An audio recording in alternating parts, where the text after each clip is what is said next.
एक समय की बात है। एक हरित घाटी में एक सुंदर गांव बसा हुआ था, जिसे एक बुद्धिमान और न्यायप्रिय राजा, उसके विश्वासी सेनापति और एक प्रतिष्ठित पंडित द्वारा शासित किया जाता था। गांव में जीवन शांतिपूर्ण और सामान्य था।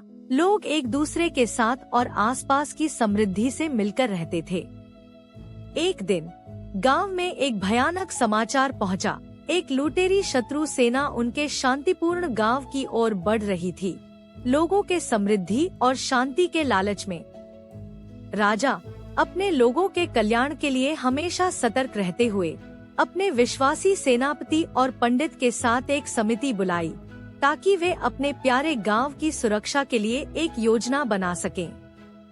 सेनापति, जो अपने साहस और रणनीति ज्ञान के लिए जाना जाता था, ने सुझाव दिया कि गांव को बांधना चाहिए और लोगों को एक विशाल सेना में संगठित करना चाहिए। वहीं ज्ञानी पंडित ने अपनी बुद्धिमत्ता और दूरदर्शिता का उपयोग करके शत्रुओं के गतिविधियों और कमजोरियों का पता लगाया, राजा और उनके समिति को मूलभूत खुफिया दिया।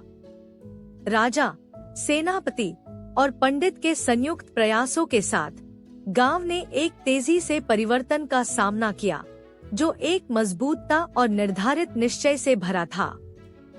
पहले साधारण किसान और शिल्पकार, गांव के लोग अपने नए भूमिकाओं को धारण करने के लिए उत्सुकता से आगे बढ़े। सेनापति के मार्गदर्शन में शारीरिक और मानसिक प्रशिक्षण का अनुभव किया। जब शत्रु सेना गांव के पास पहुंची, तो गांव में उत्सुकता की आवाज हो गई, लेकिन लोगों का आत्मविश्वास अदृश्य रहा। जब हमलावर अंततः अपना हमला शुरू किया, तो वे लोगों द्वारा जोरदार प्रतिरोध का सामना करने के लिए तत्पर थे, जो अपने घरों और प्यार किए गए लोगों की सुरक्षा के लिए वीरता से लड़े। ऐसे राजा, पंडित और सेनापति की इस चतुराई से लोग काफी खुश थे कि गांव में शत्रु हमला नहीं कर पाया और पराजित हो गया और भाग गया।